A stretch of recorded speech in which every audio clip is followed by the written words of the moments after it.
നമസ്കാരം, ഞാൻ ജിഷ്ണ. STPY IT-യിലെ 1ാം വർഷ വിദ്യാർത്ഥിനിയാണ്. ഞാൻ പരിസര പഠനത്തിൻ്റെ ഭാഗമായിട്ട് പ്രാദേശിക വ്ളോഗ് ചെയ്യുവാനായി ഞാൻ എൻ്റെ നാടായ ചന്ദ്രൂരിലാണ് നിൽക്കുന്നത്.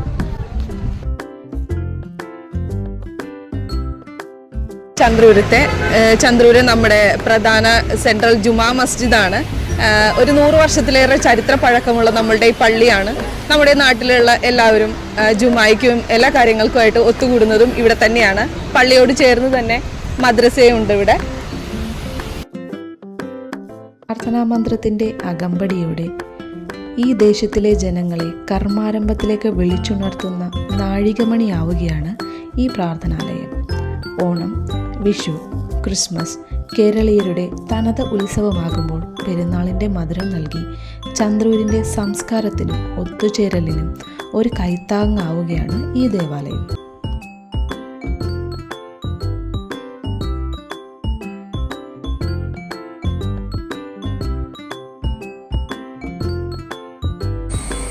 ഇതാണ് നമ്മുടെ അരൂർ ഇഹ്യാഉൽ ഇസ്ലാമിക് LP സ്കൂൾ. ഇവിടെയാണ് നമ്മളുടെ ഇപ്പോൾ കുഞ്ഞുമക്കളെല്ലാവരും ഇപ്പോൾ പഠിക്കുന്നത്. ഈ സ്കൂളിലാണ്. നമ്മുടെ ഇക്കാമാരും ചേട്ടന്മാരും എല്ലാവരും തുടങ്ങിയിരുന്നത് ഈ സ്കൂളിൽ നിന്നാണ്. 1 മുതൽ 4ാം ക്ലാസ് വരെയാണ് ഈ സ്കൂളിലുള്ളത്. ഇപ്പോഴാണ് LKG മുതൽ 4ാം ക്ലാസ് വരെ. അവരുടെ തലമുറക്കാരും ഇവിടെ നിന്നാണ് തുടക്കം കുറിച്ചത്. കലാകാരന്മാരായ ഹരിശ്രീ യൂസഫ് ഇവിടെ നിന്നാണ് തുടക്കം. ശ്രീനാരായണ ഗുരുവിൻ്റെ ശിഷ്യനും ശാന്തിഗിരി ആശ്രമ സ്ഥാപകനുമായ കരുണാകര ഗുരുവും ഇവിടെ തന്നെയാണ് തുടക്കം കുറിച്ചത്. ആദ്യം 1ാം ക്ലാസ് മുതൽ 4ാം ക്ലാസ് വരെയാണ് ക്ലാസ്സുകളുണ്ടായിരുന്നത്. ഇപ്പോൾ LKG മുതൽ 4ാം ക്ലാസ് വരെയാണ് ഉള്ളത്. ഇതാണ് നമ്മുടെ ചന്ദ്രൂരത്തെ കുമർത്തുപടിക്കൽ ഭഗവതി ക്ഷേത്രം. ഒരുപാട് വർഷം പഴക്കമുള്ളതാണ്. അമ്പലം ഇപ്പോൾ പുനരുദ്ധാരണത്തിൻ്റെ വക്കിൽ വരെ എത്തി നിൽക്കുവാണ്.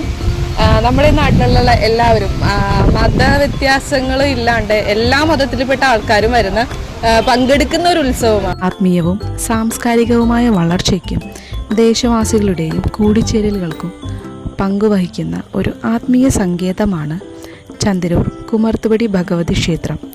ജാതിമത വർണ്ണഭേദമന്യേ എല്ലാവരും വിശ്വസിച്ചു പോരുന്ന ദേവീ ചൈതന്യം ഉത്സവത്തിൻ്റെ പാരമ്യതയിലേക്ക് വന്നു ചേരുന്നു. ഈ ഗ്രാമത്തിലെ മുഴുവൻ ജനങ്ങളുടെ ഒത്തുചേരലുകൾക്കും കലാ ആസ്വാദനത്തിനും അതിലുപരി ഒരു ഗ്രാമത്തിൻ്റെ കൂട്ടായ്മയ്ക്ക് ദൃഢത കൈവരിക്കുന്ന ആചാരമായാണ് അമ്പലത്തിനെ മറ്റു ക്ഷേത്രങ്ങളിൽ നിന്നും വ്യത്യസ്തമാക്കുന്നത്.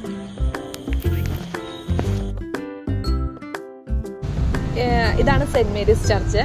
നമ്മുടെ നാട്ടിലെ ക്രിസ്തീയ ദേവാലയമാണ്. വളരെ പുരാതനമായിട്ടുള്ളൊരു പള്ളിയാണിത്. പണ്ട് ഇത് A പള്ളി എന്നാണ് അറിഞ്ഞുകൊണ്ടിരുന്നത്. ഇത് പുതിയതായിട്ട് പണികഴിപ്പിച്ച പള്ളിയാണ്. പഴയ പള്ളി ഒരു A ഷേപ്പിലായിരുന്നു ഉണ്ടായിരുന്നത്. ക്രൈസ്തവീയതയുടെ പ്രാർത്ഥനാ സങ്കേതം മാത്രമായല്ല, ചന്ദ്രൂരിൻ്റെ വിശ്വാസത്തിൻ്റെ ദൈവികതയെ മാർഗദീപമാക്കിക്കൊണ്ട് പാവപ്പെട്ട മനുഷ്യർക്ക് താങ്ങും തണലുമാവുകയും ഗ്രാമവികസനത്തിന് പ്രാതിനിധ്യം നൽകി വേണ്ടുന്ന കാര്യങ്ങളെ ഗ്രാമജനതയ്ക്ക് പ്രയോജനം കിട്ടത്തക്ക രീതിയിൽ പുതുതലമുറകളെ വിദ്യ കൊണ്ട് പ്രബുദ്ധരാക്കുവാനും കർമ്മസമ്പുഷ്ടി കൈവരിക്കുന്നതിന് ആശ്രയമായ സങ്കേതമായാണ് ചന്ദ്രൂർ ദേശവാസികൾ ഈ ദേവാലയത്തിലെ കൈവണങ്ങുന്നത്.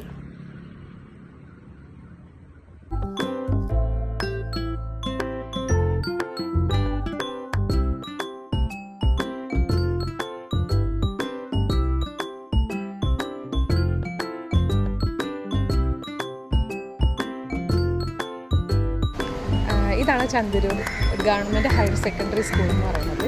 ഒരു 1905 നമ്മളുടെ ചന്ദ്രൂർ സ്കൂള് തുടങ്ങുന്നത്.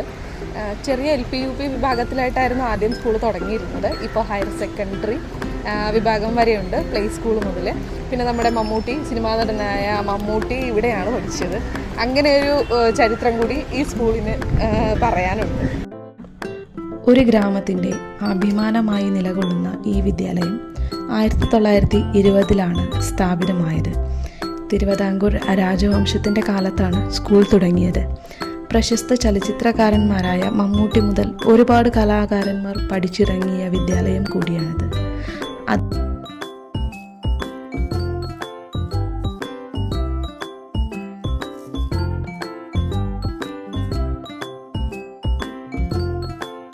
നമ്മളിപ്പോൾ നിൽക്കുന്നത് ചന്ദ്രൂരിൻ്റെ ഏറ്റവും നയനമനോഹരമായ ഒരു കാഴ്ചയിലാണ്.